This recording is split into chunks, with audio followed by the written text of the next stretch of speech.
Hello, my name is Drew. I'm joined by my friend Alex here and co-host Alex. This is the Tonic Accord podcast. Today we are going to be discussing something that's kind of in flux, something that's kind of rumors and hearsay, but very important and something we definitely want to be watching. It is the recent rumors about Kim Jong-un's health in North Korea. This is the supreme leader of North Korea. I'm sure you are at least just a little bit familiar about North Korea's closed state and their dictatorial leader, Kim Jong-un. Well, there have been reports that he is in...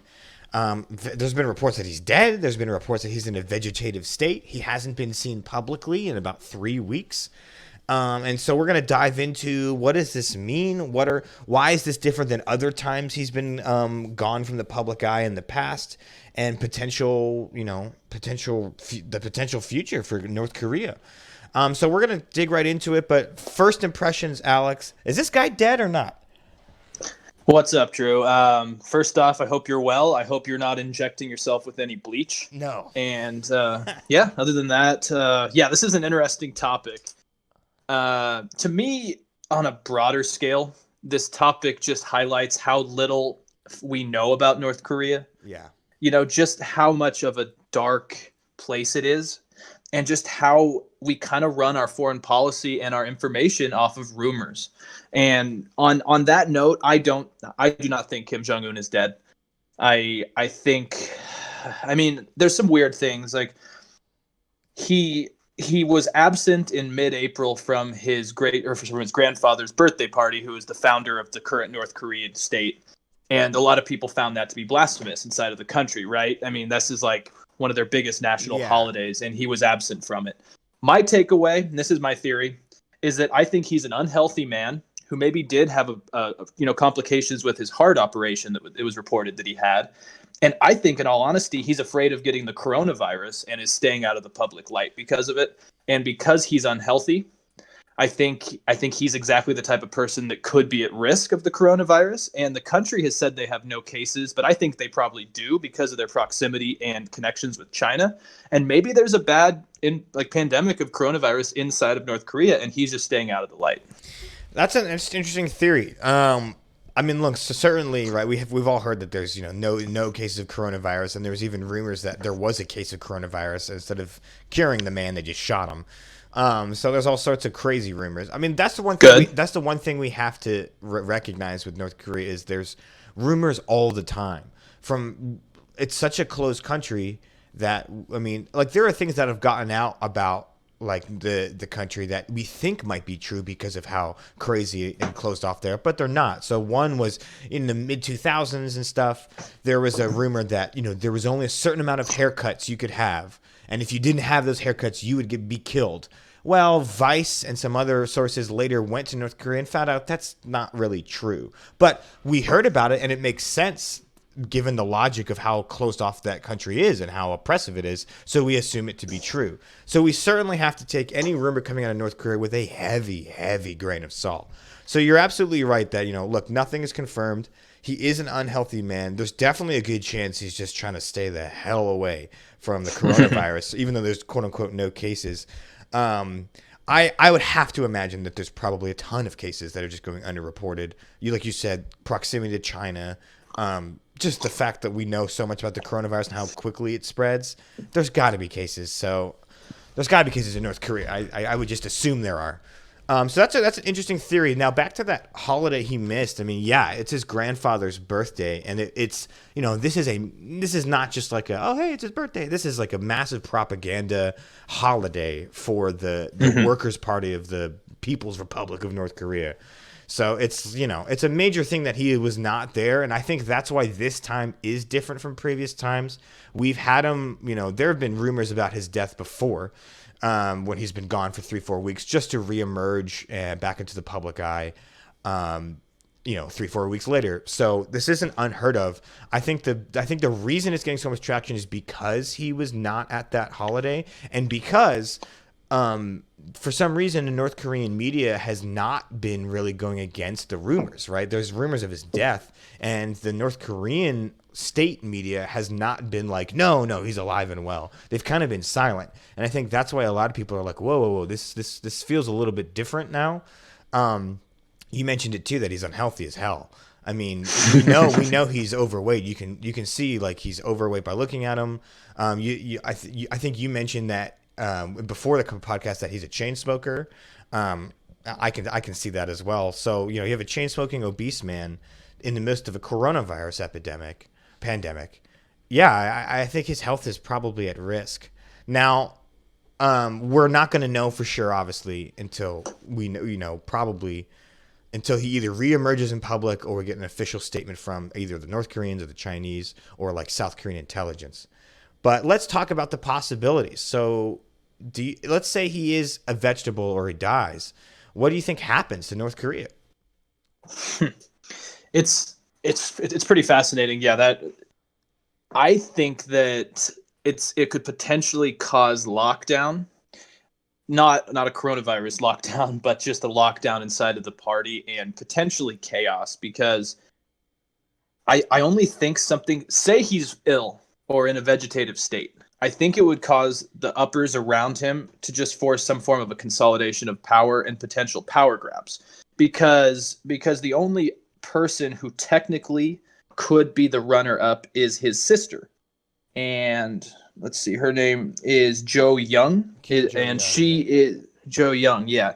And she is the only person of proper age that could actually follow him. I think Kim Jong-un, if I read it correctly, I think his kids are all quite young, so it'd be a long time before they could actually take over. And she is the closest blood relative, and she is popular amongst her father before he died. And I guess Kim Jong-il actually wanted her to be successor back in the day before he had passed away, and then Kim Jong-un eventually became the supreme leader. The problem is, though, this is a woman inside of a country that is decades behind the rest of the world. Yeah, it's a male-dominated military junta society. Yeah. Exactly. And there's a quote from the New Yorker where they said, North Korea is so outlandishly sexist, despite the fact that they are supposed to be a revolutionary society, that it looks like South Korea 3 decades ago. And so it's interesting because Yo-jong, is a intelligent lady, and she's been recently, since 2014, been more in the spotlight. Right. And she was identified as the deputy director of the People's Working Party. So clearly she's been on the ascent. So, I mean, I guess you would just have to say, common sense-wise, she would be the natural successor. Right. But we know that this family, I mean, I think Kim Jong-un's, brother or like half-brother, he had assassinated in Malaysia. Yeah. And so obviously I couldn't tell you yes or no to one way or the other, but she does seem like she would be the one. She's married apparently to the ceremonial head of state, who is the second in command in North Korea, who's Cho Rong-hae. So I could also see potentially him taking over and her being, kind of the de facto leader as his spouse. Now, these are all reports. We don't know that much about. We don't even know if she was born in 1987, right, 88, or 89. But it's speculated that she is married, or at least dating, the number 2 man in North Korea. So I would think that one of those two would probably follow. But now there's just so many questions, and you have to wonder if their propaganda apparatus would want to almost keep Kim Jong-un alive, at least in story. So it's really complicated. I don't know, but I just don't see it being a great process, because they're trying to keep an image and potentially deal with a vegetable or dead leader. So, yeah. Yeah. I mean, Time had an interesting article about what happens next in North Korea following the rumors, and they talked about, she is the most likely next person. But there's some complications. North Korea, is not devoid of its own internal politics. There's, like we said, there's the military class. I mean, their entire power structure is based on the supreme leader is the head of the military, and the military class is the elite leading class that rules over everyone, right? But within that military class, there's families and with their own goals and desires. I'm sure not everyone. I would find it hard to believe that there's no opportunists looking at this as like, ooh, maybe we can make a play or something. I'm sure that, Kim Jong-un's sister is also thinking, I'm going to have some enemies if I'm going to take power. Kim Jong-un, I think, did that when he was succeeded his father. I think he killed off like half of the previous generals because he wanted Yeah. to make sure that his guys were in there. So we might, I don't know if we're going to see a coup, right? Of course, this is all conjecture, but I think you're right that the sister is the most likely. Again, Kim Jong-un has his own kids, so you might have the sister supposedly take power until the kids are ready.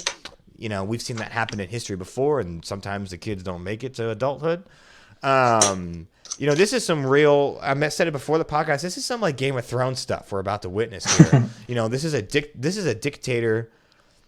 When you have a country that's so closed off and oppressed like this, I think a lot of it is stable, not in a good way, but it's stable because you have a strong dictator leader, right?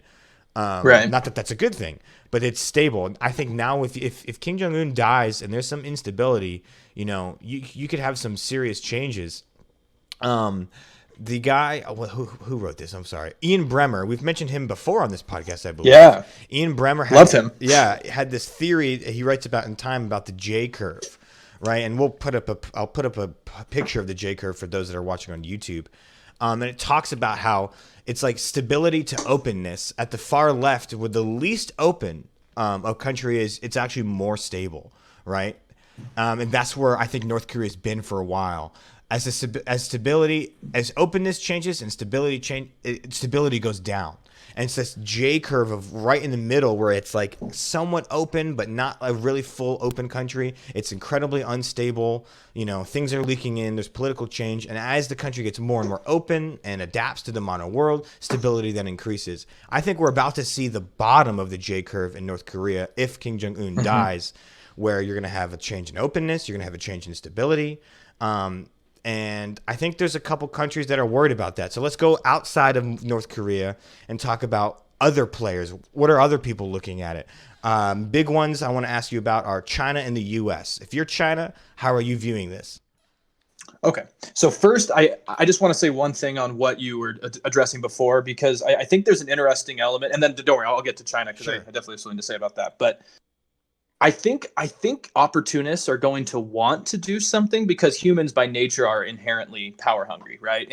But the difference is in North Korea is that the family, they are not just leaders or royalty, they're gods. They're all from a bloodline that apparently emerged from Heaven Lake. That's that high mountainous lake that is a sacred site for North Koreans. Like, these guys have mixed socialism, communism with almost a weird Confucius religious order. And that's the problem. Is I don't know if because of their dominance on media and propaganda, I don't know if anyone else could really be a leader if they're not in the family, just because of the messaging and this cult status amongst them. So I just had to say that because I think it's going to be weird because they are such just strange figures. But on to China. Sorry. Yeah. I do want to make it hypothetical because that's a good point, because they have that kind of like, these are the God Emperor religion thing kind of going on. Yeah. You could have maybe, I don't know, if the sister somehow is removed from the picture, I could see how the sons might be the de facto leader, but you could have like, they're young, and so they'd have counsel.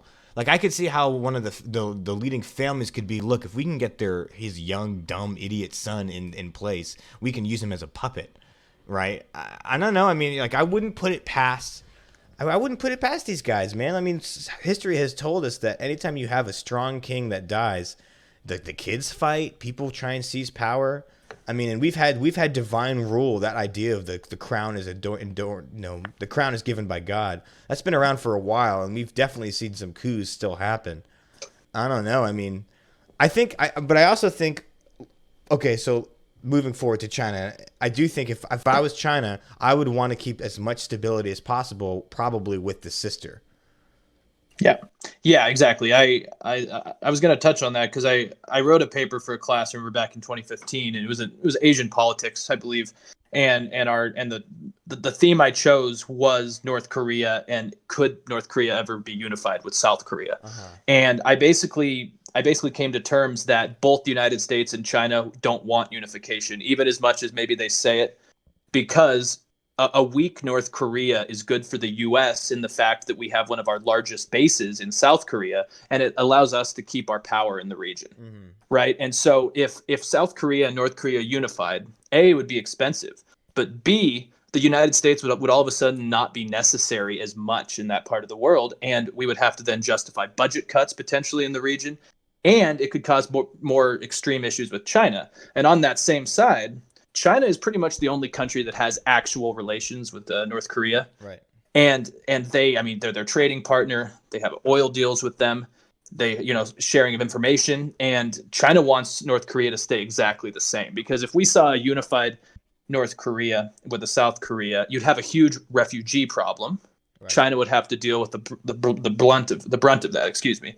And I just see that almost as much as the world talks about wanting North Korea to open up, it's almost better for a lot of our personal interests that North Korea stays how it is. And that's why I don't see a large international effort really taking hold, even to help stability if something happens. Yeah.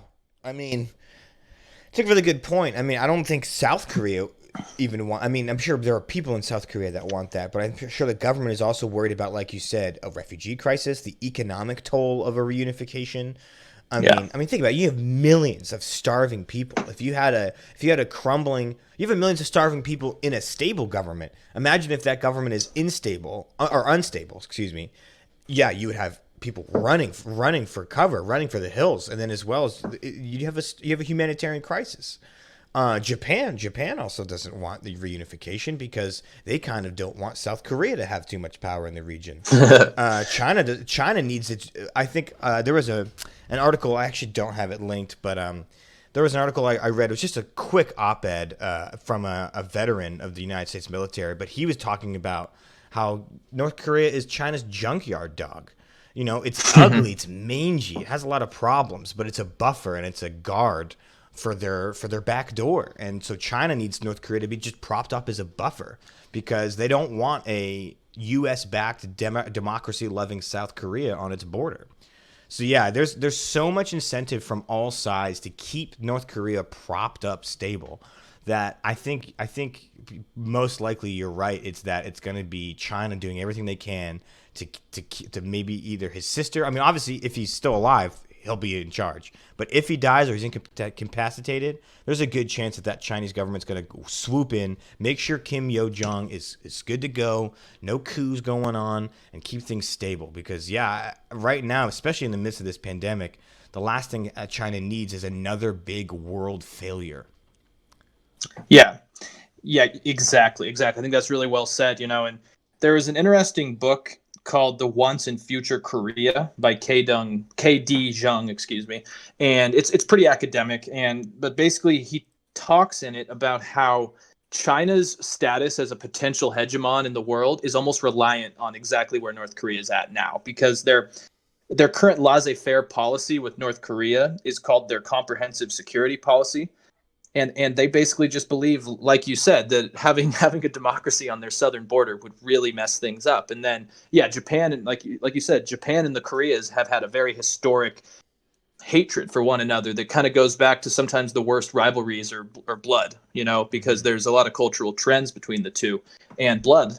But over the centuries, there's a lot of hate. And so I think that no one, as much as they say it, really wants unification. So it'll probably stay the same. And the Foreign Policy magazine had a good point, though, about kind of the long-term message that this is telling us, is that the problem is because we don't have any channels. Well, I mean, we do have channels, but we don't have an actual relationship with North Korea. You know what I mean? We don't have consulates and open discussions, and it's not the same as even with Xi Jinping. Trump has met with him multiple times, and they have each other's on speed dial if there's ever a need, right? And Foreign Policy argues that because we don't have any actual networks with them in a working relationship, this information can be dangerous when it's only rumors. Obviously, this time it's only Kim Jong-un.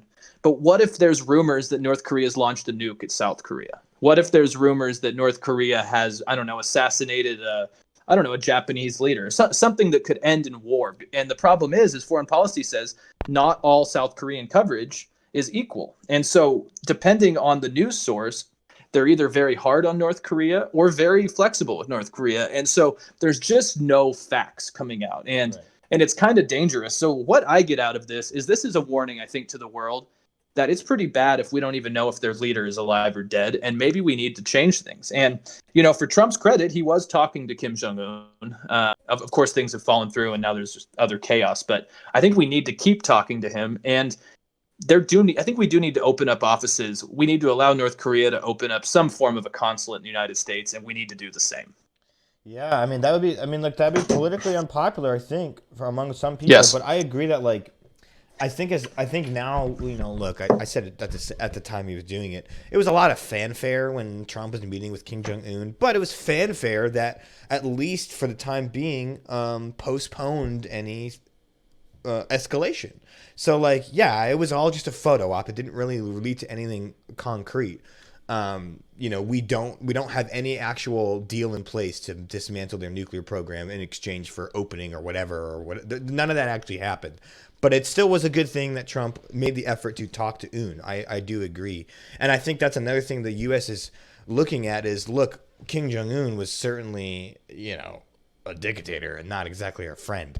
But at least currently with Trump, we understood kind of where he stood, and we had some leverage. I think now the big question is if he is gone, or if he changes. There's another thing too, that if people that go through some crazy surgeries and come out the other end may not always be exactly the same people. You know what I mean? He could be paranoid and worried. If he's if he has really bad health, you never know how people are going to act. So anyway, my point is that I think the elephant in the room is North Korea may or may not have nukes. They certainly have ballistic missiles. Who's going to have that button next, and how do we make sure that they don't use it on our allies? So there's these huge questions that obviously there's the humanitarian crisis, there's the China's worries, and I think the U.S. always is worried about the threat of nuclear weapons. And so who's going to have the button next is a big question. And this sister, like you just said, we just know so little. I mean, just today, just a few hours ago, South Korean media said he's alive and well. And also a few hours ago, Lindsey Graham said, I would bet that he's incapacitated. We also don't know we also don't know the full thing of our intelligence, right? We're only hearing media reports. We could very well already know, and it's just, classified intelligence at the high levels. They're making plans in dark rooms right now because Kim Jong-un is dead. We just don't know yet. But it is a good point that our intelligence, right, it goes to show that even in the information age, when information does travel so quickly, it's still possible to have rumors that are just based on nothing. It's still possible to have areas of the world where you can't get good factual information. And this is the best example of it. Because is Kim Jong-un alive right now, currently, as I'm talking? I have no clue. Yeah, I know it is. It is interesting, and you're right. Like, in this age we live in, to me, it's damn insane that we don't know if a world leader is alive or not. I mean, hell, if Angela Merkel died, everyone would know in minutes. Yeah. Yeah, exactly, seconds. Yeah, but minutes is 20 years ago.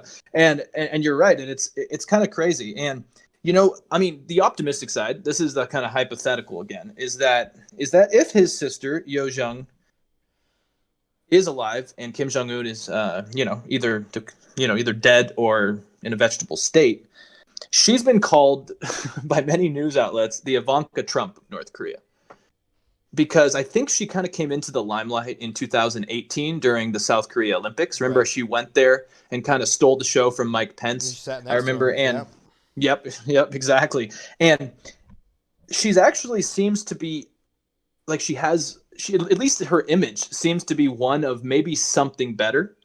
Obviously, this is a propaganda state, so this is all just hypothetical. But the worrying thing is, back to that New Yorker article I talked to, there's an interesting quote from a former North Korea analyst for the CIA named Sue Mi Terry. And in quote, she said, "It is an open question whether North Korean elites would accept a woman, but they would have a more difficult time accepting somebody outside the Kim family." Right. So I mean, I do think that she would be the next in line, but then you also just have to wonder about the trends inside of North Korea. And instead, would they just keep the kids in, like you said, and just kind of have Kim Jong-un as a mystery, because Ian Bremmer in that article says that the Kim Jong regime has options like rerunning old footage of Kim for North Koreans, which would buy them time, and that's insane to me. And then he also says a few lines down is the only thing worse than a healthy Kim ruling over North Korea is an ailing and paranoid Kim, which you kind of mentioned already, you know. And I just think I think everyone's looking for a story that's not coronavirus related, and I think this one's fascinating because in an age of information, to not have information, it's almost kind of fun. It's almost speculative, right. But I see the same thing just happening again in North Korea. Just the same. I mean, it's going to be extremely difficult to switch anything up, and I mean, I'm curious also on the side note just to see if there is an outbreak of coronavirus. I mean, I'm sure there is just because of the proximity to China, but I'm curious how bad it is because, I mean, other countries like Iran who are not open to it with a lot of information have had horrible outbreaks. And yeah, I mean, there's reports of Kim Jong-un having someone go to all of his briefings and meetings with a cigarette ashtray to hold next to him because they're very afraid of DNA being shared. So he has a personal, like even his sister's done it at times where they sit with him in meetings and just hold an ashtray. And so that tells you this guy's always smoking and he's always sitting and he's always eating. And so you never know, he could be dead. I mean, he's the perfect candidate for dying during an operation or dying from coronavirus. So, but sorry, long rant aside, I think we're just going to see more of the same. Most likely, yeah. But there's always that little bit of uncertainty when something like this happens. When a dictator dies or a king dies, or you know what I mean. There's always that little bit of. Now, again, you're right. I think most likely she's going to be put in charge. China's going to do whatever it can to keep the stability. But I don't know. There's almost this morbid part of me that kind of wants it to break down, and that's only because I don't think a state like North Korea should exist. Now, we have to remember, right, there are millions of innocent people in that country that are suffering, and that, you know, I don't know if they're going to suffer more or less if this continues, or if the system breaks down.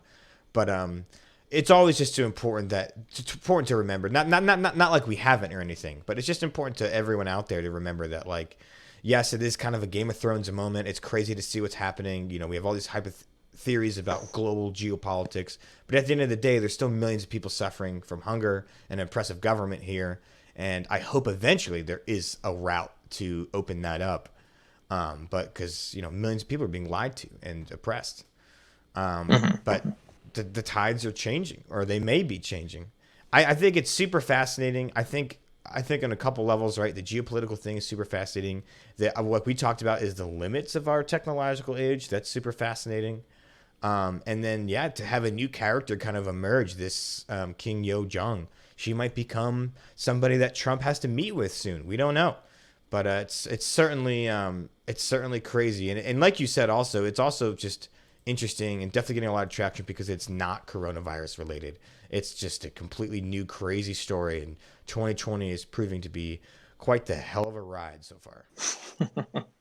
Yeah, no, I completely agree. It's 2020 has met all my expectations, but in the adverse way. I mean, since Kobe's death, I would say 2020 is kind of spiraled out of control. Man, and gosh. And I mean, yeah, and I mean, you know, what you're saying about the human lives and the suffering. I mean, I think that's a really great point. You know, and to end at least what I have to say on a morbid note to go off of that. When I was preparing for that paper in 2015, I wrote down then a quote from the book Preparing for Korean Unification, because the author does believe that obviously it's inevitable. And he said there were, I think, four unification scenarios, one being integration and unification, the next being collapse and absorption, like what happened to Germany after World War II, the Cold War. And then the final two are unification through conflict and potential external intervention. And he said these are the most likely to happen, but would also cause huge death tolls throughout the region. Yeah. But he says that's the most likely. So I think things would have to get much worse before they got better, but I don't know if the world is ready for those logistics yet. Well said. Good, very good point. With that, that's going to conclude this episode of the Tonic Accord podcast. What do you think? Are we about to see the winds of change in North Korea? Is China going to try and rein in its junkyard dog? Is the U.S. going to try and seize the opportunity to perhaps limit nuclear capabilities or even reunify? There's a lot of good questions and a lot of interesting topics to think about. Thank you again for tuning into the Tonic Accord. Find us online at YouTube, Podbean, Facebook, Twitter. Send us a message, leave us a comment. We love to hear any and all feedback. Thank you again for listening, and tune in for the next episode about division in the United States and the current status of coronavirus.